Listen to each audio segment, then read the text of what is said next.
प्यारे बच्चों, सत श्री अकाल। मैं शहनाज सिद्धू सरकारी हाई स्कूल गिੱਦੜ ਜ਼ਿਲ੍ਹਾ ਬਠਿੰਡਾ ਤੋਂ। ਆਪਾਂ ਬੇਟਾ ਆਪਣੇ ਪਾਠਕ੍ਰਮ ਵਿੱਚ ਸ਼ਾਮਿਲ ਨਾਵਲ ਇੱਕ ਹੋਰ ਨਵਾਂ ਸਾਲ ਦੇ ਪਹਿਲੇ ਕਾਂਡ ਬਾਰੇ ਗੱਲ ਕਰ ਚੁੱਕੇ ਹਾਂ।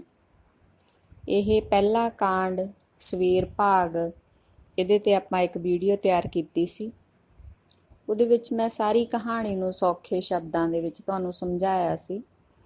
ਪਿੱਛੇ ਅਭਿਆਸ ਵਿੱਚ ਆਉਣ ਵਾਲੇ ਜਿਹੜੇ ਪ੍ਰਸ਼ਨ ਤੇ ਪ੍ਰਸੰਗ ਸਹਿਤ ਵਿਆਖਿਆ ਉਸ ਕਹਾਣੀ ਦੇ ਵਿੱਚ ਚੰਗੀ ਤਰ੍ਹਾਂ ਨਾਲ ਤੁਹਾਨੂੰ ਦੱਸੀ ਗਈ ਸੀ, ਤਾਂ ਜੋ ਅਭਿਆਸ ਤੁਸੀਂ ਆਪਣੇ ਆਪ ਹੱਲ ਕਰ ਸਕੋ।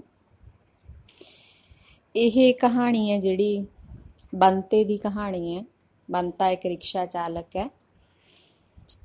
ਤਾਂ ਪਹਿਲੇ ਭਾਗ ਦੇ ਵਿੱਚ ਅਸੀਂ ਦੇਖਿਆ ਸੀ ਕਿ ਉਹ ਲਗਭਗ ਸਾਰੇ ਭਾਗ ਦੇ ਵਿੱਚ ਰਿਕਸ਼ਾ ਚਲਾਉਂਦਾ, ਆਪਣੇ ਆਪ ਨਾਲ ਗੱਲਾਂ ਕਰਦਾ ਜਾਂਦਾ, ਸਵਾਰੀਆਂ ਢੋਂਦਾ ਰਹਿੰਦਾ। ਜੇ ਤੁਸੀਂ ਉਹ ਵੀਡੀਓ ਨਹੀਂ ਦੇਖੀ ਤਾਂ ਕਹਾਣੀ ਨਾਲ ਜੁੜੇ ਰਹਿਣ ਲਈ ਪਹਿਲਾਂ ਉਹ ਵੀਡੀਓ ਦੇਖਿਓ। ਉਸ ਤੋਂ ਬਾਅਦ ਇਹ ਵੀਡੀਓ, ਇਹ ਉਸ ਤੋਂ ਅਗਲਾ ਭਾਗ ਹੈ, ਦੂਸਰਾ ਕਾਂਡ ਦੁਪਹਿਰ ਭਾਗ। ਤਾਂ ਇਹਦੀ ਕਹਾਣੀ ਹੁਣ ਆਪਾਂ ਸ਼ੁਰੂ ਕਰਦੇ ਹਾਂ। ਇਹਦੇ ਵਿੱਚ ਬੰਤਾ ਹੈ ਜਿਹੜਾ ਉਹ ਘਰ ਨੂੰ ਮੁੜ ਪੈਂਦਾ ਹੈ, ਤਾਂ ਘਰ ਦੇ ਆ ਕੇ ਅੱਗੇ ਉਹ ਟੱਲੀ ਵਜਾਉਂਦਾ ਹੈ। ਉਹਦਾ ਬੇਟਾ ਫੁੰਮਣ ਹੈ ਜਿਹੜਾ ਉਹ ਘਰੇ ਹੀ ਹੁੰਦਾ ਹੈ, ਕਿਉਂਕਿ ਅੱਜ ਨਵੇਂ ਸਾਲ ਦਾ ਪਹਿਲਾ ਦਿਨ ਹੈ। ਫੁੰਮਣ ਛੁੱਟੀ ਮਨਾ ਰਿਹਾ ਹੈ। ਤਾਂ ਉਹਨੂੰ ਪਤਾ ਲੱਗਦਾ ਹੈ ਕਿ ਬੰਤਾ ਆ ਗਿਆ, ਤਾਂ ਉਹ ਭੱਜ ਕੇ ਰਿਕਸ਼ੇ ਤੇ ਆ ਕੇ ਚੜ੍ਹ ਜਾਂਦਾ। ਤਾਂ ਰਿਕਸ਼ੇ ਦੇ ਉੱਤੇ ਆ ਕੇ ਉਹ ਰਿਕਸ਼ਾ ਚਲਾਉਣ ਦੀ ਕੋਸ਼ਿਸ਼ ਕਰਦਾ ਹੈ। ਬਹੁਤ ਖੁਸ਼ ਹੁੰਦਾ, ਰਿਕਸ਼ੇ ਨਾਲ ਖੇਡਣ ਲੱਗ ਜਾਂਦਾ।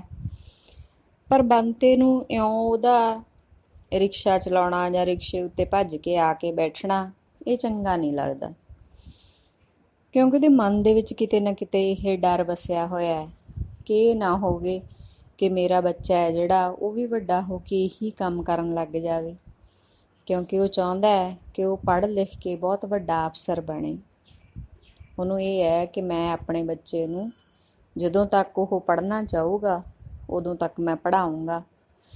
ਤਾਂ ਨਾਲ ਹੀ ਉਹ ਆਪਣੇ ਹਾਲਾਤਾਂ ਬਾਰੇ ਵੀ ਸੋਚਣ ਲੱਗ ਜਾਂਦਾ ਕਿ ਜੇ ਮੇਰਾ ਪਿਤਾ ਹੈ ਜਿਹੜਾ ਉਹ ਨਾ ਮਰਦਾ, ਮੈਂ ਵੀ ਪੜ੍ਹ ਜਾਂਦਾ, ਮੈਂ ਵੀ ਕਿਸੇ ਤਹਿਸੀਲਦਾਰ ਦੇ ਦਫ਼ਤਰ ਲੱਗਿਆ ਹੋਣਾ ਸੀ, ਮੇਰੀ ਵੀ ਵੱਜਵੀਂ ਤਨਖਾਹ ਹੋਣੀ ਸੀ, ਨਾਲੇ ਛੁੱਟੀਆਂ ਮਿਲਣੀਆਂ ਸੀ। ਫਿਰ ਉਹ ਤਾਰੋ ਬਾਰੇ ਸੋਚਦਾ ਕਿ ਮੇਰੀ ਜ਼ਿੰਦਗੀ ਸੌਖੀ ਹੋਣੀ ਸੀ। ਤਾਰੋ ਦੀ ਜਿਹੜੀ ਮੁਸਕਰਾਹਟ ਹਮੇਸ਼ਾ ਮੈਨੂੰ ਚੁਭਦੀ ਰਹਿੰਦੀ ਹੈ, ਤਾਂ ਇਹ ਵੀ ਮੈਨੂੰ ਉਸ ਤਰ੍ਹਾਂ ਨਾਲ ਚੁਭਣੀ ਨਹੀਂ ਸੀ, ਕਿਉਂਕਿ ਉਸ ਦੀ ਮੁਸਕਰਾਹਟ ਦੇ ਪਿੱਛੇ ਬਹੁਤ ਵੱਡੀ ਉਦਾਸੀ ਹੈ ਜਿਹੜੀ ਉਹ ਛਿਪੀ ਹੋਈ ਹੈ। ਉਹ ਉਦਾਸੀ ਘਰ ਦੀ ਮਾੜੀ ਆਰਥਿਕ ਹਾਲਤ ਕਾਰਨ, ਗਰੀਬੀ ਕਾਰਨ ਹੈ। ਤਾਂ ਹੁਣ ਬੰਤਾ ਹੈ ਜਿਹੜਾ ਉਹ ਆ ਕੇ ਤਾਰੋ ਤੋਂ ਪੁੱਛਦਾ ਹੈ ਕਿ ਰੋਟੀ ਪਕਾਈ ਹੈ। ਤਾਂ ਤਾਰੋ ਮਖੌਲ ਦੇ ਵਿੱਚ ਕਹਿੰਦੀ ਹੈ ਕਿ ਰੋਟੀ ਨਹੀਂ ਪਕਾਈ। ਤਾਂ ਬੰਤਾ ਜਦੋਂ ਮੁੜਨ ਲੱਗਦਾ ਹੈ ਤਾਂ ਤਾਰੋ ਉਹਦੀ ਬਾਂਹ ਫੜ ਕੇ ਉਹਨੂੰ ਚੌਂਕੇ 'ਚ ਲੈ ਜਾਂਦੀ ਹੈ। ਤਾਂ ਉਹਨੇ ਮੱਕੀ ਦੀ ਰੋਟੀ ਬਣਾਈ ਹੋਈ ਹੈ, ਸਾਗ ਦੇ ਨਾਲ ਬੰਤੇ ਨੂੰ ਰੋਟੀ ਖਵਾਉਂਦੀ ਹੈ। ਬੰਤਾ ਹੈ ਜਿਹੜਾ ਉਹ ਜਿੰਨੇ ਉਸਨੂੰ ਪੈਸੇ ਕਮਾਈ ਉਹਨੂੰ ਹੋਈ ਹੈ ਉਹ ਸਾਰੀ ਤਾਰੋ ਨੂੰ ਫੜਾ ਦਿੰਦਾ। ਤਾਰੋ ਉਹਨੂੰ ਕੁਝ ਪੈਸੇ ਵਾਪਸ ਕਰ ਦਿੰਦੀ ਹੈ, ਜਿਹੜੇ ਕਿ ਖੁੱਲ੍ਹੇ ਪੈਸੇ ਹੈ। ਉਹ ਕਹਿੰਦੀ ਤੈਨੂੰ ਲੋੜ ਪਊ ਸ਼ਾਮ ਨੂੰ, ਕਿਸੇ ਵੇਲੇ ਭਾਨ ਖੁੱਲੋਂ ਸਵਾਰੀ ਨਹੀਂ ਮਿਲਦੀ। ਤਾਂ ਇਹੀ ਗੱਲ ਸੋਚ ਕੇ ਬੰਤਾ ਉਸ ਤੋਂ ਭਾਨ ਲੈ ਲੈਂਦਾ। ਬਾਕੀ ਪੈਸੇ ਉਹ ਘਰ ਦਾ ਗੁਜ਼ਾਰਾ ਚਲਾਉਣ ਲਈ ਆਪਣੇ ਕੋਲ ਰੱਖ ਲੈਂਦੀ ਹੈ। ਤਾਂ ਉਹ ਸੋਚਦਾ ਹੈ ਕਿ ਹਮੇਸ਼ਾ ਤਾਰੋ ਖੁਸ਼ ਰਹੇ, ਤਾਂ ਇਸੇ ਲਈ ਉਹ ਤੋਂ ਪੁੱਛਦਾ ਮੈਂ ਤੇਰੇ ਲਈ ਕੀ ਲੈ ਕੇ ਆਵਾਂ, ਅੱਜ ਨਵੇਂ ਸਾਲ ਦਾ ਪਹਿਲਾ ਦਿਨ ਹੈ। ਤਾਂ ਤਾਰੋ ਨੂੰ ਇਉਂ ਲੱਗਦਾ ਵੀ ਇਹਦੇ 'ਚ ਕੀ ਖਾਸ ਗੱਲ ਹੈ, ਕਹਿੰਦੀ ਮੇਰੇ ਕੋਲ ਤਾਂ ਸਾਰਾ ਕੁਛ ਹੈ, ਮੈਨੂੰ ਨਹੀਂ ਕੁਛ ਵੀ ਚਾਹੀਦਾ। ਤਾਂ ਬੰਤੇ ਨੂੰ ਯਾਦ ਆਉਂਦਾ ਹੈ ਕਿ ਉਹਦੀ ਰਿਕਸ਼ੇ ਦੇ ਵਿੱਚ ਜਦੋਂ ਸਵਾਰੀਆਂ ਬੈਠਦੀਆਂ ਕਿੰਨੀ ਕਿੰਨੀ ਖਰੀਦਦਾਰੀ ਕਰਕੇ ਆਉਂਦੀਆਂ, ਪਤੀ ਪਤਨੀ ਬੈਠਦੇ ਨੇ, ਲਿਫਾਫੇ ਉਹਨਾਂ ਕੋਲ ਭਰੇ ਹੁੰਦੇ ਆ ਸਮਾਨ ਦੇ, ਕਿੰਨੇ ਖੁਸ਼ ਹੁੰਦੇ ਆ ਉਹ।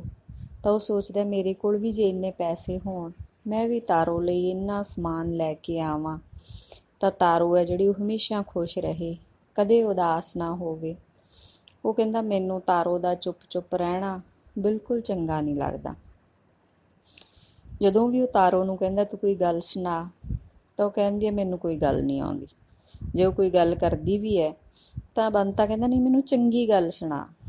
ਤਾਂ ਇਹ ਗੱਲ ਸੁਣ ਕੇ ਤਾਰੋ ਨੂੰ ਲੱਗਦਾ ਹੈ ਕਿ ਬੰਤਾ ਸਾਰਾ ਦਿਨ ਰਿਕਸ਼ੇ 'ਚ ਬੈਠਾ ਸਵਾਰੀਆਂ ਦੀਆਂ ਗੱਲਾਂ ਸੁਣਦਾ ਰਹਿੰਦਾ, ਇਸ ਕਰਕੇ ਇਹਨੂੰ ਇਹੋ ਜਿਹੀਆਂ ਗੱਲਾਂ ਆਉਂਦੀਆਂ ਨੇ, ਹੋਰ ਚੰਗੀ ਗੱਲ ਕਿਸ ਤਰ੍ਹਾਂ ਦੀ ਹੁੰਦੀ ਹੈ।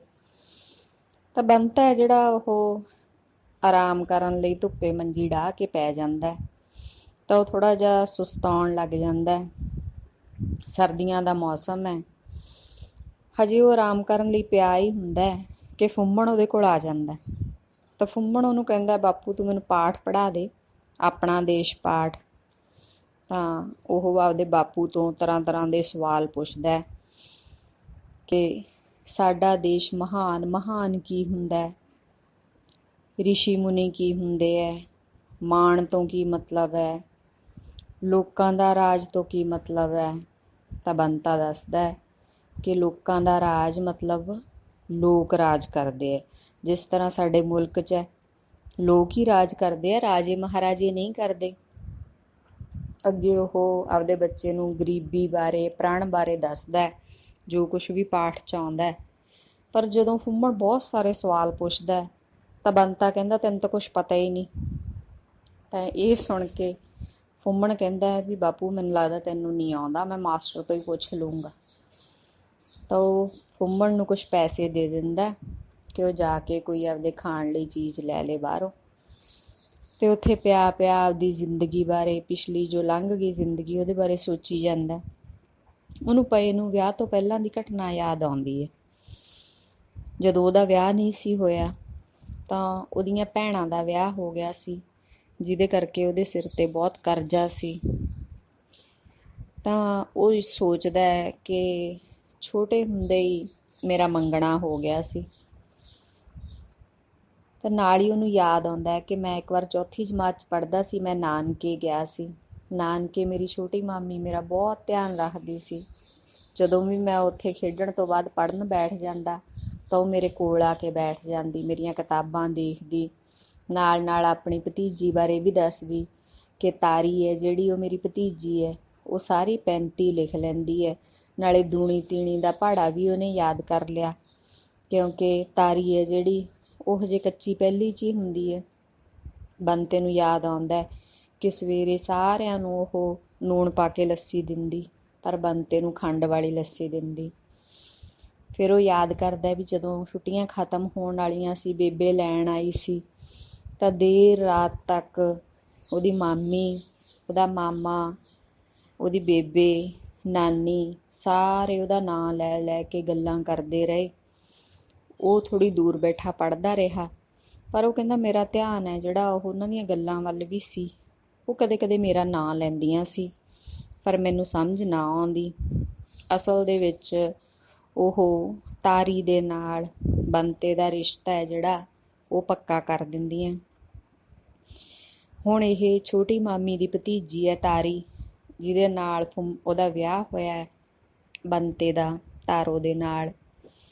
ਫਿਰ ਉਹਨੂੰ ਯਾਦ ਆਉਂਦਾ ਕਿ ਮੇਰਾ ਬਾਪੂ ਹੈ ਜਿਹੜਾ ਜਦੋਂ ਮਰਿਆ ਮੈਨੂੰ ਪੜ੍ਹਾਈ ਵਿੱਚੇ ਛੱਡਣੀ ਪੈ ਗਈ, ਮੇਰੇ ਸਿਰ ਤੇ ਮੁਸੀਬਤ ਆ ਗਈ, ਇੰਨਾ ਕਰਜ਼ਾ ਸੀਗਾ ਮੇਰੇ ਸਿਰ ਤੇ, ਬਾਪੂ ਛੱਡ ਗਿਆ ਸੀ। ਤਾਂ ਫਿਰ ਉਹ ਯਾਦ ਕਰਦਾ ਕਿ ਬੇਬੇ ਹਮੇਸ਼ਾ ਵਿਆਹ ਲਈ ਉਹਨੂੰ ਜ਼ੋਰ ਲਾਉਂਦੀ ਰਹਿੰਦੀ ਕਿ ਮੈਥੋਂ ਹੁਣ ਘਰ ਦਾ ਕੰਮ ਨਹੀਂ ਹੁੰਦਾ, ਕੁਛ ਮੇਰੀ ਚਿੰਤਾ ਕਰ, ਤੂੰ ਵਿਆਹ ਕਰਵਾ ਲਾ। ਪਰ ਉਹ ਵਿਆਹ ਕਰਵਾਉਣਾ ਨਹੀਂ ਸੀ ਚਾਹੁੰਦਾ। ਉਹ ਚਾਹੁੰਦਾ ਸੀ ਕਿ ਮੈਂ ਪਹਿਲਾਂ ਕਰਜ਼ਾ ਉਤਾਰ ਦਾਂ, ਕਿਉਂਕਿ ਵਿਆਹ ਵੇਲੇ ਤਾਂ ਹੋਰ ਕਰਜ਼ਾ ਲੈਣਾ ਪੈਣਾ। ਪਰ ਉਹਦੀ ਬੇਬੇ ਮੰਨੀ ਨਹੀਂ, ਤਾਂ ਇਸ ਤਰ੍ਹਾਂ ਨਾਲ ਬੰਤੇ ਦਾ ਵਿਆਹ ਹੋ ਗਿਆ। ਹੁਣ ਉਹ ਯਾਦ ਕਰਦਾ ਕਿ ਵਿਆਹ ਦੇ ਵਿੱਚ ਉਹਦੀਆਂ ਭੈਣਾਂ ਜਿਹੜੀਆਂ ਉਹ ਰੁੱਸ ਜਾਂਦੀਆਂ ਕਿ ਸਾਨੂੰ ਤਾਂ ਕੁਛ ਨਹੀਂ ਦਿੱਤਾ ਕਿਸੇ ਨੇ ਵੀ। ਤਾਂ ਜਦੋਂ ਉਹ ਜਾਂਦੀਆਂ ਉਦੋਂ ਬੜੀਆਂ ਖੁਸ਼ ਜਾਂਦੀਆਂ। ਉਹ ਬਾਅਦ ਦੇ ਵਿੱਚ ਪਤਾ ਲੱਗਦਾ ਕਿ ਤਾਰੋ ਦੇ ਟਰੰਕ ਦੇ ਵਿੱਚੋਂ ਕੋਈ ਸਮਾਨ ਹੈ ਜਿਹੜਾ ਉਹ ਮਿਲ ਨਹੀਂ ਸੀ ਰਿਹਾ। ਅਸਲ ਦੇ ਵਿੱਚ ਬੰਤੇ ਦੀ ਬੇਬੇ ਨੇ ਉਹ ਸਮਾਨ ਹੈ ਜਿਹੜਾ ਉਹ ਬੰਤੇ ਦੀਆਂ ਭੈਣਾਂ ਨੂੰ ਦੇ ਕੇ ਤੋਰਤਾ, ਵਿਦਾ ਕਰਤਾ। ਤੇ ਤਾਰੋ ਕਈ ਦਿਨ ਰੋਂਦੀ ਰਹੀ ਵੀ ਮੇਰੇ ਟਰੰਕ 'ਚ ਆਹ ਸਮਾਨ ਵੀ ਹੈ ਨਹੀਂ, ਆਹ ਸਮਾਨ ਵੀ ਹੈ ਨਹੀਂ। ਤੇ ਉਦੋਂ ਕਈ ਦਿਨ ਉਹ ਰੁੱਸੀ ਵੀ ਰਹੀ। ਹੁਣ ਉਦੋਂ ਦਾ ਹੀ ਬੰਤਾ ਸੋਚਦਾ ਮੇਰਾ ਬਹੁਤ ਜੀਅ ਕਰਦਾ ਸੀ ਕਿ ਮੈਂ ਤਾਰੋ ਨੂੰ ਖੁਸ਼ ਰੱਖਾਂ, ਜਿਸ ਦਿਨ ਉਹ ਸੋਚਦਾ ਕਿ ਚੰਗੀ ਕਮਾਈ ਹੋ ਜਾਂਦੀ, ਉਸ ਦਿਨ ਤਾਂ ਘਰੇ ਮਾਹੌਲ ਠੀਕ ਰਹਿੰਦਾ। ਪਰ ਜਦੋਂ ਚੰਗੀ ਕਮਾਈ ਨਾ ਹੁੰਦੀ, ਘੱਟ ਪੈਸੇ ਹੁੰਦੇ, ਤਾਂ ਉਦੋਂ ਘਰ ਦਾ ਮਾਹੌਲ ਹੈ ਜਿਹੜਾ ਉਹ ਵਿਗੜਿਆ ਰਹਿੰਦਾ। ਤਾਰੋ ਵੀ ਉਦਾਸ ਰਹਿੰਦੀ। ਉਹਨੂੰ ਇੱਕ ਹੋਰ ਘਟਨਾ ਯਾਦ ਆਉਂਦੀ ਹੈ ਕਿ ਬਸੰਤ ਪੰਚਮੀ ਵਾਲੇ ਦਿਨ ਉਹ ਤਾਰੋ ਤੇ ਬੇਬੇ ਨੂੰ ਲੈ ਕੇ ਛੇਹਰਟੇ ਗੁਰਦੁਆਰੇ ਗਿਆ ਸੀ। ਤਾਂ ਉਹ ਸਮਾਂ ਜਿਹੜਾ ਉਹਨੂੰ ਇਉਂ ਲੱਗਦਾ ਕਿ ਬਹੁਤ ਵਧੀਆ ਸਮਾਂ ਸੀ। ਉਹ ਰਿਕਸ਼ਾ ਬਹੁਤ ਤੇਜ਼ ਚਲਾਉਂਦਾ ਗਿਆ। ਪਿੱਛੇ ਉਹ ਦੋਨੇ ਬੈਠੀਆਂ ਹੋਈਆਂ ਸੀ, ਇੱਕ ਦੂਜੇ ਨੂੰ ਫੜਿਆ ਹੋਇਆ ਸੀ ਉਹਨਾਂ ਨੇ ਇਸ ਡਰ ਤੋਂ ਕਿ ਰਿਕਸ਼ੇ ਤੋਂ ਡਿੱਗ ਨਾ ਜਾਣ, ਕਿਉਂਕਿ ਤਾਰੋ ਹੈ ਜਿਹੜੀ ਉਦੋਂ ਉਹਦੀ ਹਾਲਤ ਬਹੁਤੀ ਚੰਗੀ ਨਹੀਂ ਸੀ, ਫੁੰਮਣ ਹੋਣ ਵਾਲਾ ਸੀ। ਨਾਲ ਉਹਨਾਂ ਨੇ ਰੋਟੀਆਂ ਦੀ ਪੋਟਲੀ ਚੱਕੀ ਹੋਈ ਸੀ। ਉੱਥੇ ਲੋਕ ਹੈ ਜਿਹੜੇ ਬਸੰਤੀ ਪੱਗਾਂ ਰੰਗਾ ਰਹੇ ਸੀ। ਤਾਰੋ ਨੇ ਵੀ ਬਸੰਤੀ ਚੁੰਨੀ ਰੰਗਾ ਲਈ ਸੀ। ਤਾਂ ਉਹ ਜਦੋਂ ਬਹੁਤ ਤੇਜ਼ ਰਿਕਸ਼ਾ ਚਲਾਉਂਦਾ ਸੀ ਤਾਂ ਉਦੋਂ ਬੰਤੇ ਦੀ ਬੇਬੇ ਹੈ ਜਿਹੜੀ, ਉਹ ਬੰਤੇ ਨੂੰ ਆਖਦੀ ਹੈ, ਹੌਲੀ ਚਲਾਵੇ ਰਿਕਸ਼ਾ ਬੰਤਿਆ, ਤੈਨੂੰ ਦੀਂਦਾ ਨਹੀਂ, ਕੁੜੀ ਦੀ ਹਾਲਤ ਤਾਂ ਵੇਖ। ਤਾਂ ਉਸ ਤੋਂ ਬਾਅਦ ਬੰਤਾ ਜਿਹੜਾ ਉਹ ਰਿਕਸ਼ਾ ਥੋੜ੍ਹਾ ਜਿਹਾ ਹੌਲੀ ਕਰ ਲੈਂਦਾ। ਉਹ ਗੁਰਦੁਆਰੇ ਮੱਥਾ ਟੇਕਦੇ ਹੈ, ਫਿਰ ਰੋਟੀ ਖਾਂਦੇ ਹੈ। ਉੱਥੇ ਨਾਲ ਹੀ ਉਹ ਚਵਾਨੀ ਦੇ ਪਕੌੜੇ ਲੈ ਲੈਂਦੇ ਹੈ। ਤਾਂ ਹੁਣ ਉਸ ਤੋਂ ਬਾਅਦ ਉਹਨੂੰ ਯਾਦ ਆਉਂਦਾ ਹੈ ਕਿ ਉਸ ਦਿਨ ਤੋਂ ਬਾਅਦ ਕਦੇ ਵੀ ਤਾਰੋ ਉਹਦੇ ਰਿਕਸ਼ੇ 'ਚ ਬੈਠੀ ਨਹੀਂ। ਫੁੰਮਣ ਇੱਕ ਵਾਰ ਬਿਮਾਰ ਹੋ ਗਿਆ, ਉਹਦੀ ਦਵਾਈ ਲੈਣ ਜਾਣਾ ਸੀ, ਫਿਰ ਵੀ ਤਾਰੋ ਉਹਦੀ ਰਿਕਸ਼ੇ 'ਚ ਨਹੀਂ ਬੈਠੀ, ਕਿਉਂਕਿ ਉਹਨੂੰ ਚੰਗਾ ਨਹੀਂ ਸੀ ਲੱਗਦਾ ਕਿ ਬੰਤਾ ਰਿਕਸ਼ਾ ਚਲਾਵੇ ਤੇ ਮੈਂ ਪਿੱਛੇ ਬੈਠਾਂ। ਤਾਂ ਬੰਤਾ ਯਾਦ ਕਰਦਾ ਹੈ ਕਿ ਫੁੰਮਣ ਦੇ ਜਨਮ ਤੋਂ ਬਾਅਦ ਲੜਾਈ ਝਗੜਾ ਜਿਹੜਾ ਉਹ ਘਰ ਦੇ ਵਿੱਚ ਬਹੁਤ ਵੱਧ ਗਿਆ ਸੀ। ਬੇਬੇ ਤੇ ਤਾਰੋ ਆਪਸ 'ਚ ਲੜਦੀਆਂ ਹੀ ਰਹਿੰਦੀਆਂ ਸੀ। ਕਾਰਨ ਹਮੇਸ਼ਾ ਲੜਾਈ ਦਾ ਪੈਸਿਆਂ ਦੀ ਘਾਟ, ਗਰੀਬੀ ਹੀ ਹੁੰਦਾ ਸੀ। ਉਹ ਕਹਿੰਦਾ ਜੇ ਮੈਂ ਵੀ ਚਾਹੁੰਦਾ ਕਿ ਹੱਥ ਸੌਖਾ ਹੋ ਜੇ ਤਾਂ ਮੈਂ ਵੀ ਕੋਈ ਨਾ ਕੋਈ ਢੰਗ ਵਰਤ ਸਕਦਾ ਸੀ ਜਿਸ ਤਰ੍ਹਾਂ ਦਾ ਲੋਕ ਵਰਤਦੇ ਸੀ, ਪਰ ਮੈਨੂੰ ਉਹ ਢੰਗ ਕਦੇ ਵਧੀਆ ਨਹੀਂ ਲੱਗੇ। ਉਹਨੂੰ ਯਾਦ ਆਉਂਦਾ ਹੈ ਕਿ ਫੱਤੂ ਰਿਕਸ਼ੇ ਵਾਲਾ ਜਿਹੜਾ ਉਹ ਫੀਮ ਵੇਚਦਾ ਸੀ, ਆਪ ਵੀ ਫੀਮ ਖਾਂਦਾ ਸੀ। ਪੁਲਿਸ ਨੇ ਉਹਨੂੰ ਫੜ ਕੇ ਕੁੱਟਿਆ ਵੀ ਸੀ। ਉਸੇ ਤਰ੍ਹਾਂ ਉਹਨੂੰ ਯਾਦ ਆਉਂਦਾ ਹੈ ਕਿ ਨੱਥੂ ਹੈ ਜਿਹੜਾ, ਉਹਨੂੰ ਚੋਰੀ ਕਰਨ ਦੀ ਆਦਤ ਸੀ। ਇੱਕ ਵਾਰ ਦਿੱਲੀ ਵਾਲੀ ਗੱਡੀ ਦੇ ਵਿੱਚੋਂ ਦੋ ਕੁੜੀਆਂ ਉਤਰਦੀਆਂ, ਉਹਦੇ ਰਿਕਸ਼ੇ ਤੇ ਬੈਠ ਜਾਂਦੀਆਂ। ਰਿਕਸ਼ਾ ਜਿਹੜਾ ਜਦੋਂ ਪੁਲ ਤੇ ਪਹੁੰਚਦਾ ਤਾਂ ਉਦੋਂ ਸਵਾਰੀਆਂ ਨੂੰ ਉਤਰਨਾ ਪੈਂਦਾ ਸੀ, ਕਿਉਂਕਿ ਸਵਾਰੀਆਂ ਦੇ ਨਾਲ ਰਿਕਸ਼ਾ ਜਿਹੜਾ ਉਹ ਚੜ੍ਹਾਈ ਨਹੀਂ ਸੀ ਚੜ੍ਹਦਾ। ਉਸ ਤੋਂ ਬਾਅਦ ਨੱਥੂ ਨੇ ਉਹ ਕੁੜੀਆਂ ਬਿਠਾਈਆਂ ਹੀ ਨਹੀਂ ਰਿਕਸ਼ੇ ਦੇ ਵਿੱਚ। ਰਿਕਸ਼ਾ ਜਿਹੜਾ ਉਹ ਆਪ ਤੇਜ਼ੀ ਦੇ ਨਾਲ ਚਲਾ ਕੇ ਲੈ ਗਿਆ ਤੇ ਕੁੜੀਆਂ ਦਾ ਸਮਾਨ ਰਿਕਸ਼ੇ ਦੇ ਵਿੱਚ ਹੀ ਰਹਿ ਗਿਆ। ਤੇ ਕੁੜੀਆਂ ਜਿਹੜੀਆਂ ਉਹ ਇਕੱਲੀਆਂ ਸੀ, ਉੱਥੇ ਮੈਚ ਖੇਡਣ ਆਈਆਂ ਸੀ, ਪਹਿਲੀ ਵਾਰ ਆਈਆਂ ਸੀ, ਤੇ ਉਹ ਰੋਂਦੀਆਂ ਰਹੀਆਂ। ਨੱਥੂ ਭਾਵੇਂ ਫੜਿਆ ਵੀ ਗਿਆ, ਪਰ ਉਹਦਾ ਪਰਿਵਾਰ ਹੈ ਜਿਹੜਾ ਉਹ ਪਿੱਛੇ ਰੁਲਦਾ ਰਿਹਾ। ਉਹਦੀ ਔਰਤ, ਉਹਦੀ ਪਤਨੀ ਹੈ ਜਿਹੜੀ, ਉਹ ਮਦਦ ਮੰਗਦੀ ਰਹੀ। ਤਾਂ ਬੰਤਾ ਕਹਿੰਦਾ ਕਿ ਮੈਂ ਉਹਨੂੰ ਯੂਨੀਅਨ ਦੇ ਸਕੱਤਰ ਕੋਲ ਲੈ ਕੇ ਗਿਆ। ਉੱਥੇ ਅਸੀਂ ਸਾਰਿਆਂ 1-1 ਰੁਪਈਆ ਇਕੱਠਾ ਕਰਕੇ ਉਹਦੀ ਪਤਨੀ ਦੀ ਮਦਦ ਕੀਤੀ ਕਿ ਚਲੋ ਇਹਦਾ ਤਾਂ ਕੋਈ ਕਸੂਰ ਨਹੀਂ ਨਾ, ਇਹਦੇ ਬੱਚੇ ਵੀ ਰੁਲ ਰਹੇ ਹੈ। ਤਾਂ ਉਹ ਸੋਚਦਾ ਕਿ ਇਸ ਤਰ੍ਹਾਂ ਦੇ ਕੰਮ ਹੈ ਜਿਹੜੇ ਹੱਥ ਸੌਖਾ ਕਰਨ ਲਈ ਜ਼ਿੰਦਗੀ ਦੇ ਵਿੱਚ ਮੈਂ ਨਾ ਕਦੇ ਕੀਤੇ ਹੈ ਤੇ ਨਾ ਮੈਂ ਕਦੇ ਕਰਨੇ ਆ। ਉਹਨੂੰ ਫਿਰ ਯਾਦ ਆਉਂਦਾ ਹੈ ਵੀ ਚੰਗੇ ਬੰਦੇ ਵੀ ਬਹੁਤ ਹੁੰਦੇ ਹੈ। ਕਿਸ਼ਨ ਹੈ ਜਿਹੜਾ, ਉਹਨੂੰ ਯਾਦ ਆਉਂਦਾ ਹੈ ਕਿ ਉਹ ਰਿਕਸ਼ੇ ਵਾਲਾ ਬਹੁਤ ਹੀ ਚੰਗਾ ਵਿਅਕਤੀ ਹੈ। ਇੱਕ ਵਾਰ ਉਹਦੇ ਰਿਕਸ਼ੇ ਦੇ ਵਿੱਚ ਪਤੀ ਪਤਨੀ ਬੈਠਦੇ ਆ, ਉਹਨਾਂ ਦੇ ਨਾਲ 2-3 ਬੱਚੇ ਹੁੰਦੇ ਆ, ਉਹ ਕਿਸੇ ਵਿਆਹ ਤੋਂ ਆਏ ਹੁੰਦੇ ਆ, ਤਾਂ ਉਹ ਉਹਨਾਂ ਨੂੰ ਛੱਡਿਆ ਆਉਂਦਾ। ਆ ਕੇ ਛੱਡ ਕੇ ਜਦੋਂ ਉਹ ਚਾਹ ਪੀਣ ਲੱਗਦਾ ਤਾਂ ਉਹਨੂੰ ਦਿਖਦਾ ਹੈ ਕਿ ਰਿਕਸ਼ੇ ਦੀ ਸੀਟ ਦੇ ਉੱਤੇ ਇੱਕ ਲਾਲ ਰੰਗ ਦਾ ਪਰਸ ਵੀ ਪਿਆ ਇੱਕ ਨੁੱਕਰ ਦੇ ਵਿੱਚ। ਜਦੋਂ ਉਹ ਖੋਲ੍ਹਦਾ ਹੈ ਤਾਂ ਦੇਖਦਾ ਹੈ ਵੀ ਪੈਸੇ ਤਾਂ ਉਸ ਪਰਸ ਦੇ ਵਿੱਚ ਘੱਟ ਹੀ ਸੀਗੇ, ਪਰ ਬਹੁਤ ਸਾਰੇ ਗਹਿਣੇ ਸੀ। ਤਾਂ ਉਹਨੂੰ ਚਾਹ ਚੂਹ ਪੀਣੀ ਭੁੱਲ ਜਾਂਦੀ ਹੈ। ਤਾਂ ਉਹ ਭੱਜ ਕੇ ਉੱਥੇ ਹੀ ਉਹਨਾਂ ਸਵਾਰੀਆਂ ਦੇ ਕੋਲ ਜਾਂਦਾ ਤਾਂ ਉਹਨਾਂ ਦਾ ਪਰਸ ਹੈ ਜਿਹੜਾ ਉਹ ਇਮਾਨਦਾਰੀ ਨਾਲ ਵਾਪਸ ਕਰਕੇ ਆਉਂਦਾ, ਤੇ ਉਹ ਇਨਾਮ ਦੇ ਉਹਨੂੰ 10 ਰੁਪਏ ਦੇਣਾ ਚਾਹੁੰਦੇ ਹੈ, ਜਿਹਨੂੰ ਉਹ ਲੈਂਦਾ ਨਹੀਂ। ਤਾਂ ਇਸ ਤਰ੍ਹਾਂ ਪਿਆ ਬੰਤਾ ਹੈ ਜਿਹੜਾ ਉਹ ਇਹਨਾਂ ਸਾਰੀਆਂ ਸੋਚਾਂ ਦੇ ਵਿੱਚ ਘੁੰਮਦਾ ਰਹਿੰਦਾ, ਆਪਦੇ ਪਿੱਛੇ ਬਾਰੇ ਸੋਚਦਾ ਰਹਿੰਦਾ। ਤਾਰੋ ਉਹਨੂੰ ਉਠਾਉਂਦੀ ਹੈ, ਉਹਨੂੰ ਉਠਾ ਕੇ ਕਹਿੰਦੀ ਹੈ ਤੂੰ ਅੱਜ ਜਾਣਾ ਨਹੀਂ? ਤਾਂ ਉਹ ਤਾਰੋ ਨੂੰ ਕਹਿੰਦਾ ਮੈਂ ਜਾਣਾ ਤਾਂ ਹੈ, ਪੈਸੇ ਕਮਾਉਣੇ, ਅੱਜ ਸਾਲ ਦਾ ਪਹਿਲਾ ਦਿਨ ਹੈ, ਤਾਂ ਹੀ ਬਰਕਤ ਰਹੂਗੀ। ਪਰ ਨਾਲ ਹੀ ਉਹਨੂੰ ਕਹਿੰਦਾ ਤੂੰ ਉਦਾਸ ਨਾ ਰਿਹਾ ਕਰ, ਤੂੰ ਹਮੇਸ਼ਾ ਖੁਸ਼ ਰਿਹਾ ਕਰ। ਉਹ ਕਹਿੰਦੀ ਨਹੀਂ, ਮੈਂ ਉਦਾਸ ਨਹੀਂ ਹੈ। ਇਹ ਕਹਿੰਦੀ ਹੋਈ ਉਹ ਚਾਹ ਬਣਾਉਣ ਲੱਗ ਜਾਂਦੀ ਹੈ। ਤਾਂ ਉਹਦਾ ਮਨ ਕਰਦਾ ਕਿ ਉਹਦੇ ਕੋਲ ਬਹੁਤ ਸਾਰੇ ਪੈਸੇ ਹੋਣ, ਤਾਂ ਉਹ ਤਾਰੋ ਲਈ ਬਹੁਤ ਸਾਰੇ ਨਵੇਂ ਕੱਪੜੇ ਲਿਆਵੇ, ਗਹਿਣੇ ਦੇਵੇ ਉਹਨੂੰ ਲਿਆ ਕੇ, ਉਹਦਾ ਆਪਣਾ ਪੱਕਾ ਘਰ ਹੋਵੇ, ਉਹ ਵੀ ਆਰਾਮ ਦੇ ਨਾਲ ਘਰ ਦੇ ਵਿੱਚ ਰਹੇ। ਹੁਣ ਇਹ ਸੁਪਨੇ ਹੈ ਜਿਹੜੇ ਉਹਦੇ ਸੁਪਨੇ ਹੀ ਰਹਿੰਦੇ ਹੈ, ਕਿਉਂਕਿ ਘਰ ਦੀ ਹਾਲਤ ਹੈ ਜਿਹੜੀ ਉਹਦੇ ਵਿੱਚ ਤਾਂ ਉਹਨੂੰ ਕੋਈ ਸੁਧਾਰ ਹੋਣ ਦੇ ਬਹੁਤੇ ਉਮੀਦ ਦਿਖਾਈ ਦਿੰਦੀ ਨਹੀਂ। ਤਾਂ ਜਦੋਂ ਉਹ ਚਾਹ ਬਣਾ ਕੇ ਲੈ ਕੇ ਆਉਂਦੀ ਹੈ ਤਾਂ ਬੰਤਾ ਤਾਰੋ ਨੂੰ ਕਹਿੰਦਾ, ਦੋ ਕੁੜੀਆਂ ਤਾਂ ਚੰਗੀਆਂ ਲੱਗਦੀਆਂ, ਖੇਡਦੀਆਂ ਮਲਦੀਆਂ, ਵੇਖ ਕੇ ਮੈਂ ਘਰ ਬਣਾਉਣ ਡਈ ਐ, ਮਿੱਟੀ ਦਾ ਘਰ। ਆਪਣਾ ਫੁੰਮਣ ਕੱਲਾ ਹੈ, ਭਾਵ ਉਹ ਚਾਹੁੰਦਾ ਕਿ ਉਹਦੇ ਇੱਕ ਬੱਚਾ ਹੋਰ ਹੋਵੇ। ਪਰ ਤਾਰੋ ਉਹਦੇ ਵੱਲ ਘੂਰੀ ਪਾ ਕੇ ਤੱਕਦੀ ਹੈ, ਕਿਉਂਕਿ ਘਰ ਦੇ ਵਿੱਚ ਪਹਿਲਾਂ ਹੀ ਗਰੀਬੀ ਹੈ, 3 ਬੱਚੇ ਹੈ। ਤਾਂ ਉਹ ਸੋਚਦਾ ਵੀ ਸਾਰਾ ਕਲੇਸ਼ ਹੈ ਜਿਹੜਾ ਉਹ ਪੈਸਿਆਂ ਦਾ ਹੀ ਹੈ। ਇਸੇ ਕਰਕੇ ਬੇਬੇ ਵੀ ਇੱਕ ਦਿਨ ਉਹਨਾਂ ਨੂੰ ਛੱਡ ਕੇ ਪਿੰਡ ਚਲੀ ਗਈ। ਤਾਂ ਬੰਤਾ ਸੋਚਦਾ ਕਿ ਮੈਂ ਵੀ ਨਹੀਂ ਬੇਬੇ ਨੂੰ ਰੋਕਿਆ, ਕਿਉਂਕਿ ਇੰਨੇ ਕਲੇਸ਼ ਦੇ ਵਿੱਚ ਰਹਿ ਕੇ ਮੇਰਾ ਵੀ ਮਨ ਖਰਾਬ ਹੋਇਆ ਪਿਆ ਸੀ। ਮੈਂ ਉੱਥੇ ਪਿੰਡ ਜਾ ਆਉਣਾ, ਉਹਦੀਆਂ ਸਾਰੀਆਂ ਲੋੜਾਂ ਪੂਰੀਆਂ ਕਰ ਆਉਣਾ। ਮਹੀਨੇ ਬਾਅਦ ਉਹਨੂੰ ਜਿੰਨੇ ਪੈਸੇ ਚਾਹੀਦੇ ਹੁੰਦੇ ਆ ਜਾਂ ਕੋਈ ਚੀਜ਼ ਵਾਸਤੇ ਚਾਹੀਦੀ ਹੁੰਦੀ ਹੈ ਉਹ ਲੈ ਕੇ ਦੇ ਆਉਣਾ। ਤਾਂ ਉਹਨੂੰ ਫਿਰ ਇੱਕ ਦਿਨ ਦੀ ਘਟਨਾ ਯਾਦ ਆ ਜਾਂਦੀ ਹੈ ਕਿ ਬਹੁਤ ਮੀਂਹ ਪੈ ਰਿਹਾ ਸੀ। ਮੀਂਹ ਪੈਣ ਕਰਕੇ ਸਵਾਰੀ ਨਹੀਂ ਸੀ ਮਿਲ ਰਹੀ। ਤਾਂ ਉਹ ਸੋਚਦਾ ਮੈਂ ਰਿਕਸ਼ਾ ਲੈ ਕੇ ਉਸ ਦਿਨ ਘਰੇ ਵਾਪਸ ਆ ਗਿਆ ਛੇਤੀ। ਘਰੇ ਆ ਕੇ ਜਦੋਂ ਮੈਂ ਤਾਰੋ ਨੂੰ ਚਾਹ ਬਣਾਉਣ ਲਈ ਕਿਹਾ ਤਾਂ ਉਹ ਕਹਿੰਦੀ ਗੁੜ ਖਤਮ ਹੈ, ਮੈਂ ਗੁੜ ਲੈ ਕੇ ਆਇਆ।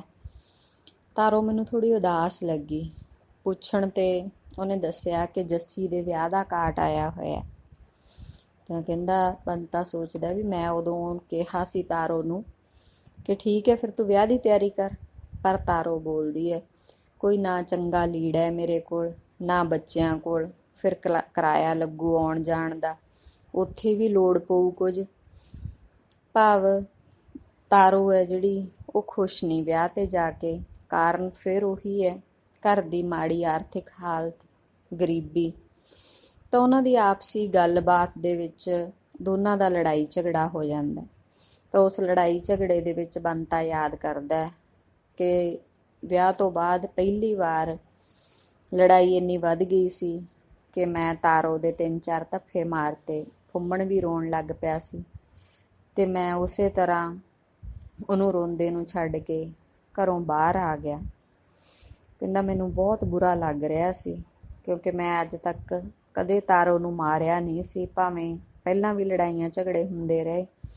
ਮੈਨੂੰ ਇਹ ਕੰਮ ਬਹੁਤ ਹੀ ਮਾੜਾ ਲੱਗਦਾ ਸੀ, ਕਿਉਂਕਿ ਮੇਰਾ ਬਾਪੂ ਬੇਬੇ ਨੂੰ ਮਾਰਦਾ ਹੁੰਦਾ ਸੀ ਤੇ ਮੈਨੂੰ ਉਹ ਬਹੁਤ ਭੈੜਾ ਲੱਗਦਾ ਸੀ। ਉਸ ਤੋਂ ਬਾਅਦ ਮੈਂ ਕਿੰਨੇ ਦਿਨ ਬਾਪੂ ਨੂੰ ਬੁਲਾਉਂਦਾ ਨਹੀਂ ਸੀ ਹੁੰਦਾ। ਤਾਂ ਉਦਣ ਸੋਚਦਾ ਕਿ ਰਿਕਸ਼ਾ ਚਲਾਉਂਦਾ ਹੋਇਆ ਮੈਂ ਕਿੰਨੀ ਦੂਰ ਆ ਗਿਆ ਸੀ ਘਰੋਂ, ਬਿਨਾਂ ਕਿਸੇ ਗੱਲ ਤੋਂ ਇੱਕ ਪਾਸੇ ਰਿਕਸ਼ਾ ਚਲਾਉਂਦਾ ਰਿਹਾ। ਤਾਂ ਉਸ ਦਿਨ ਉਹ ਡੈਮਗੰਜ ਕੋਲ ਪਹੁੰਚ ਜਾਂਦਾ। ਉੱਥੇ ਨੇੜੇ ਹੀ ਦਿਆਲੇ ਦਾ ਘਰ ਹੁੰਦਾ। ਦਿਆਲਾ ਹੈ ਜਿਹੜਾ ਉਹ ਬੰਤੇ ਦਾ ਬੇਲੀ ਹੈ। ਉਹਦੀ ਵੀ ਘਰ ਵਾਲੀ ਹੈ ਜਿਹੜੀ ਉਹ ਘੱਟ ਹੀ ਘਰੇ ਰਹਿੰਦੀ ਹੈ। ਹੁਣ ਵੀ ਉਹਨੂੰ 2 ਮਹੀਨੇ ਹੋ ਗਏ ਸੀ ਪੇਕੀ ਗਏ ਨੂੰ। ਇੱਥੇ ਵੀ ਉਹਨਾਂ ਦੀ ਆਪਸੀ ਲੜਾਈ ਝਗੜਾ ਹੈ ਜਿਹੜਾ ਉਹਦਾ ਕਾਰਨ ਉਹੀ ਸੀ, ਘਰ ਦੀ ਗਰੀਬੀ, ਭੁੱਖ ਨੰਗ। ਫਿਰ ਉਹ ਗੱਲਾਂ ਕਰਦੇ, ਦੋਨੇ ਜਾਣੇ ਸੋਚਦੇ ਆ ਵੀ ਕਿ ਕਿਵੇਂ ਦੂਰ ਹੋ ਸਕਦੀ ਹੈ ਗਰੀਬੀ, ਆਪਾਂ ਹੋਰ ਮਿਹਨਤ ਕਰਿਆ ਕਰੀਏ। ਪਰ ਫਿਰ ਇਹੀ ਸੋਚਦੇ ਆ ਕਿ ਇਦੋਂ ਵੱਧ ਹੋਰ ਮਿਹਨਤ ਕੀ ਹੋ ਸਕਦੀ ਹੈ, ਸਾਰਾ ਦਿਨ ਤਾਂ ਦੇਹ ਤੋੜਦੇ ਆ। ਫਿਰ ਸੋਚਦੇ ਆ ਕਿ ਰਿਕਸ਼ੇ ਦੇ ਪੈਸੇ ਨਾ ਵਧਾ ਦਈਏ ਸਵਾਰੀਆਂ ਦੇ। ਪਰ ਨਾਲ ਹੀ ਰਿਕਸ਼ੇ ਦੇ ਵਿੱਚ ਸਵਾਰੀ ਹੈ ਜਿਹੜੀ ਉਹ ਤਾਂ ਪਹਿਲਾਂ ਹੀ ਹੋਰ ਨਹੀਂ ਮਿਲਦੀ। ਤਾਂ ਉਹ ਸੋਚਦੇ ਆ ਕਿਉਂ ਨਾ ਆਪਾਂ ਯੂਨੀਅਨ 'ਚ ਗੱਲ ਕਰੀਏ, ਸਾਰੇ ਜਾਣੇ ਮਿਲ ਕੇ ਸਾਰੇ ਰਿਕਸ਼ਿਆਂ ਵਾਲੇ ਹੀ ਆਪਾਂ ਸਵਾਰੀ ਦੇ ਪੈਸੇ ਆ ਜਿਹੜੇ ਉਹ ਵਧਾਈਏ। ਕਿਉਂਕਿ ਜੇ ਇੱਕ ਘੱਟ ਲੈਂਦਾ ਇੱਕ ਵੱਧ ਲੈਂਦਾ ਤਾਂ ਸਵਾਰੀ ਹੈ ਜਿਹੜੀ ਉਹ ਦੂਜੇ ਪਾਸੇ ਚਲੀ ਜਾਂਦੀ ਹੈ। ਤਾਂ ਫਿਰ ਉਹ ਸੋਚਦੇ ਆ ਕਿ ਕਿੰਨੀਆਂ ਯੂਨੀਅਨਾਂ ਸ਼ਹਿਰ ਦੇ ਵਿੱਚ ਬਣੀਆਂ ਹੋਈਆਂ। ਤਾਂ ਇਸ ਤਰ੍ਹਾਂ ਗੱਲਾਂ ਕਰਦੇ ਸੋਚਦੇ ਬੰਦ ਜਿਹੜਾ ਉਹ ਦਿਆਲੇ ਨੂੰ ਕਹਿੰਦਾ, ਉਂਝ ਦਿਆਲਿਆ ਜੇ ਸਾਡੀਆਂ ਯੂਨੀਅਨਾਂ ਇੱਕ ਹੋ ਜਾਣ ਤਾਂ ਰੋਗ ਨਾ ਲੱਥ ਜਾਏ ਗਲੋਂ। ਭਾਵ ਬੰਤਾ ਹੈ ਜਿਹੜਾ, ਭਾਵੇਂ ਉਹ 4 ਪੜ੍ਹਿਆ ਹੋਇਆ ਹੈ, ਪਰ ਉਹ ਇੰਨਾ ਜ਼ਿਆਦਾ ਚੇਤਨ ਹੈ, ਉਹਦਾ ਸੁਭਾਅ ਹੈ ਜਿਹੜਾ ਉਹ ਇੰਨਾ ਜ਼ਿਆਦਾ ਗਿਆਨਵਾਨ ਹੈ ਕਿ ਉਹਨੂੰ ਇਸ ਗੱਲ ਦਾ ਪਤਾ ਹੈ ਕਿ ਯੂਨੀਅਨਾਂ ਬਹੁਤੀਆਂ ਹੋਣ ਕਾਰਨ ਉਹਨਾਂ ਦੀ ਕੋਈ ਗੱਲ ਸੁਣੀ ਨਹੀਂ ਜਾਂਦੀ। ਜੇ ਸਾਰੀਆਂ ਯੂਨੀਅਨਾਂ ਇੱਕ ਹੋ ਜਾਣ ਤਾਂ ਉਹ ਜ਼ਰੂਰ ਉਹਨਾਂ ਨੂੰ ਆਪਣੀ ਸਮੱਸਿਆ ਦਾ ਕੋਈ ਨਾ ਕੋਈ ਹੱਲ ਮਿਲ ਸਕਦਾ। ਤੇ ਜਿਹੜੀ ਪ੍ਰਮੁੱਖ ਸਮੱਸਿਆ ਹੈ ਉਹ ਉਹਨਾਂ ਦੀ ਰੋਟੀ ਦੀ ਹੋਈ ਹੈ। ਇਸ ਗੱਲ ਬਾਰੇ ਉਹ ਦੋਨੇ ਜਾਣਦੇ ਹੈ। ਤਾਂ ਉਸ ਤੋਂ ਬਾਅਦ ਬੰਤੇ ਨੂੰ ਯਾਦ ਆਉਂਦਾ ਹੈ ਕਿ ਦਿਆਲਾ ਹੈ ਜਿਹੜਾ ਉਹ ਮੈਨੂੰ ਛੱਡਣ ਤੁਰ ਪੈਂਦਾ। ਦਿਆਲਾ ਰਿਕਸ਼ਾ ਚਲਾਉਂਦਾ, ਬੰਤਾ ਰਿਕਸ਼ੇ ਤੇ ਪਿੱਛੇ ਬੈਠ ਜਾਂਦਾ। ਤਾਂ ਉਹ ਦੋਨੇ ਰਾਹ ਦੇ ਵਿੱਚ ਗੁਣਗੁਣਾਉਂਦੇ ਆਉਂਦੇ ਹੈ। ਜਦੋਂ ਬੰਤੇ ਨੂੰ ਦਿਆਲਾ ਕਹਿੰਦਾ ਤੂੰ ਕੁਛ ਸੁਣਾ, ਤਾਂ ਬੰਤਾ ਕਹਿੰਦਾ ਕਿਸੇ ਚੱਜ ਦੀ ਥਾਂ ਤੇ ਬੰਦਾ ਬੈਠ ਕੇ ਸੁਣਾਏ ਹੀਰ, ਤੁਰੇ ਤੁਰੇ ਜਾਂਦਿਆਂ ਤਾਂ ਹੀਕ ਹੀ ਨਹੀਂ ਨਿਕਲਦੀ ਚੰਗੀ ਤਰ੍ਹਾਂ। ਪਰ ਫਿਰ ਵੀ ਬੰਤਾ ਹੈ ਜਿਹੜਾ ਉਹ ਸੀਟ ਤੇ ਬੈਠਾ ਹੀਰ ਗਾਉਣ ਲੱਗ ਜਾਂਦਾ। ਘਰੇ ਪਹੁੰਚਦਾ ਉਹ, ਘਰੇ ਆ ਕੇ ਉਹ ਪੱਕੀ ਪਈ ਰੋਟੀ ਚੱਕ ਕੇ ਖਾ ਲੈਂਦਾ। ਤਾਰੋ ਹੈ ਜਿਹੜੀ ਉਹ ਰੁੱਸੀ ਹੋਈ ਸੀ ਕਿਉਂਕਿ ਉਹਨਾਂ ਦਾ ਲੜਾਈ ਝਗੜਾ ਹੋਇਆ ਸੀ, ਉਹਨੇ ਤਾਰੋ ਨੂੰ ਮਾਰਿਆ ਵੀ ਸੀ। ਉਹ ਤਾਰੋ ਨੂੰ ਫਿਰ ਉਠਾਉਣ ਦੀ ਕੋਸ਼ਿਸ਼ ਵੀ ਕਰਦਾ ਹੈ ਕਿਉਂਕਿ ਉਹਨੂੰ ਪਤਾ ਸੀ ਕਿ ਤਾਰੋ ਨੇ ਰੋਟੀ ਖਾਧੀ ਨਹੀਂ ਹੋਣੀ, ਪਰ ਤਾਰੋ ਉਹਦੀ ਗੱਲ ਨਹੀਂ ਸੁਣਦੀ। ਇਸ ਘਟਨਾ ਤੋਂ ਬਾਅਦ ਬੰਤਾ ਮਹਿਸੂਸ ਕਰਦਾ ਹੈ ਕਿ ਤਾਰੋ ਦੇ ਮਨ ਦੇ ਵਿੱਚ ਇੱਕ ਗੰਢ ਜਿਹੀ ਵੱਜ ਜਾਂਦੀ ਹੈ। ਉਸ ਤੋਂ ਬਾਅਦ ਉਹ ਮਨ ਦੀ ਗੱਲ ਖੁੱਲ੍ਹ ਕੇ ਕਦੇ ਵੀ ਬੰਤੇ ਨਾਲ ਨਹੀਂ ਕਰਦੀ। ਭਾਵੇਂ ਹੌਲੀ ਹੌਲੀ ਸਾਰਾ ਕੁਛ ਹੈ ਜਿਹੜਾ ਉਹ ਉਵੇਂ ਹੀ ਹੋ ਜਾਂਦਾ, ਮਾਹੌਲ ਠੀਕ ਹੋ ਜਾਂਦਾ, ਪਰ ਤਾਰੋ ਦਾ ਮਨ ਹੈ ਜਿਹੜਾ ਉਹ ਪਹਿਲਾਂ ਵਰਗਾ ਕਦੇ ਨਾ ਬਣ ਸਕਿਆ। ਹੁਣ ਉਹ ਤਾਰੋ ਨੂੰ ਤਾਰੋ ਕਹਿ ਕੇ ਨਹੀਂ ਸੀ ਬੁਲਾਉਂਦਾ, ਭਲੀ ਲੋਕ ਕਹਿ ਕੇ ਬੁਲਾਉਂਦਾ ਸੀ। ਤਾਂ ਉਹਨੂੰ ਯਾਦ ਆਉਂਦਾ ਹੈ ਕਿ ਇਹ ਭਲੀ ਲੋਕ ਹੈ ਜਿਹੜੀ ਤਾਰੋ ਤੋਂ ਬਦਲਾਵ ਹੋਇਆ, ਉਦੋਂ ਇਹਦੇ ਮਨ ਦੇ ਵਿੱਚ ਵੀ ਬਦਲਾਵ ਹੋਇਆ, ਇਹਦੀ ਸੋਚ ਦੇ ਵਿੱਚ ਵੀ ਬਦਲਾਵ ਹੋਇਆ। ਇਹਨੇ ਆਪਦੇ ਹਾਲਾਤਾਂ ਦੇ ਨਾਲ ਇੱਕ ਤਰ੍ਹਾਂ ਨਾਲ ਸਮਝੌਤਾ ਹੀ ਕਰ ਲਿਆ ਤੇ ਬਾਅਦ ਦੇ ਵਿੱਚ ਆਪਣੀ ਕਿਸੇ ਵੀ ਸਮੱਸਿਆ ਬਾਰੇ ਮੈਨੂੰ ਕਦੇ ਦੱਸਿਆ ਹੀ ਨਹੀਂ। ਤਾਂ ਜਦੋਂ ਮੈਂ ਕੋਈ ਗੱਲ ਕਰਦਾ ਤਾਂ ਉਦੋਂ ਇਹ ਅਜੀਬ ਤਰ੍ਹਾਂ ਨਾਲ ਮੁਸਕਰਾਉਂਦੀ ਹੈ। ਤਾਂ ਉਹ ਮੁਸਕਰਾਹਟ ਹੈ ਜਿਹੜੀ ਉਹ ਬੰਤੇ ਨੂੰ ਬਿਲਕੁਲ ਚੰਗੀ ਨਹੀਂ ਲੱਗਦੀ। ਉਹਨੂੰ ਇਉਂ ਲੱਗਦਾ ਹੈ ਕਿ ਇਹ ਮੁਸਕਰਾਹਟ ਮੇਰੇ ਤੇ ਕੋਈ ਵਿਅੰਗ ਕੱਸਦੀ ਹੈ ਕਿਉਂਕਿ ਇਹਦੇ ਪਿੱਛੇ ਬਹੁਤ ਸਾਰਾ ਦੁੱਖ ਦਰਦ ਹੈ ਜਿਹੜਾ ਉਹ ਛਿਪਿਆ ਹੋਇਆ। ਉਸ ਤੋਂ ਬਾਅਦ ਜਦੋਂ ਉਹ ਸੋਚਾਂ ਦੇ ਵਿੱਚ ਫਿਰ ਡੁੱਬ ਜਾਂਦਾ ਤਾਂ ਹੁਣ ਤਾਰੋ ਹੈ ਜਿਹੜੀ ਉਹ ਆ ਕੇ ਉਹਨੂੰ ਉਠਾਉਂਦੀ ਹੈ ਕਿ ਹੁਣ ਤਾਂ 4 ਵੱਜਣ ਵਾਲੇ ਹੈ, ਤੂੰ ਰਿਕਸ਼ਾ ਲੈ ਕੇ ਦੁਬਾਰਾ ਨਹੀਂ ਜਾਣਾ, ਜਦੋਂ ਦੀ ਰੋਟੀ ਖਾਧੀ ਹੈ ਉਦੋਂ ਦਾ ਤੂੰ ਅੱਜ ਪਿਆ ਹੀ ਹੈ। ਤਾਂ ਬੰਤਾ ਵੀ ਸੋਚਦਾ ਕਿ ਇੰਨਾ ਆਲਸ ਮੈਂ ਅੱਗੇ ਕਦੇ ਨਹੀਂ ਸੀ ਪਾਇਆ ਜਿੰਨਾ ਆਲਸ ਅੱਜ ਪਾਇਆ। ਮੈਂ ਤਾਂ ਸ਼ਾਮ ਹੀ ਕਰ ਲਈ ਤੇ ਮੈਂ ਹੁਣ ਰਿਕਸ਼ਾ ਲੈ ਕੇ ਜਾਣਾ। ਤਾਂ ਉਹ ਜਾਣ ਲੱਗਿਆ ਫੁੰਮਣ ਨੂੰ ਕਹਿੰਦਾ ਕਿ ਚੱਲ ਤੈਨੂੰ ਸੈਰ ਕਰਾਵਾਂ ਰਿਕਸ਼ੇ ਦੀ। ਪਰ ਉਸੇ ਵੇਲੇ ਤਾਰੋ ਹੈ ਜਿਹੜੀ ਉਹ ਕੁੜੀਆਂ ਨੂੰ ਵੀ ਲੈ ਕੇ ਆ ਜਾਂਦੀ ਹੈ, ਕਹਿੰਦੀ ਹੈ ਇਹਨਾਂ ਨੂੰ ਵੀ ਸੈਰ ਕਰਾ ਦੇ, ਇਹ ਮਤਰੇਈਆਂ ਤਾਂ ਨਹੀਂ। ਤਾਂ ਉਹ 3 ਬੱਚਿਆਂ ਨੂੰ ਰਿਕਸ਼ੇ ਦੇ ਵਿੱਚ ਬਿਠਾ ਲੈਂਦਾ, ਬਾਜ਼ਾਰ ਚੌਂਕ ਤੱਕ ਲੈ ਕੇ ਜਾਂਦਾ। ਬੱਚੇ ਬਹੁਤ ਖੁਸ਼ ਹੁੰਦੇ ਹੈ, ਆਪਸ ਦੇ ਵਿੱਚ ਗੱਲਾਂ ਬਾਤਾਂ ਕਰਦੇ ਹੈ। ਬੰਤੇ ਨੂੰ ਵੀ ਚੰਗਾ ਲੱਗਦਾ ਕਿ ਉਹਦੇ ਬੱਚੇ ਖੁਸ਼ ਹੈ। ਉਹ ਘਰੇ ਆ ਕੇ ਬੱਚਿਆਂ ਨੂੰ ਛੱਡ ਕੇ ਫਿਰ ਚਲਾ ਜਾਂਦਾ ਸਵਾਰੀਆਂ ਢੋਣ। ਤੇ ਇਸ ਤਰ੍ਹਾਂ ਨਾਲ ਇਸ ਨਾਵਲ ਦਾ ਜਿਹੜਾ ਅਗਲਾ ਕਾਂਡ ਹੈ, ਕਾਂਡ 2 ਦੁਪਹਿਰ, ਇੱਥੇ ਖਤਮ ਹੋ ਜਾਂਦਾ।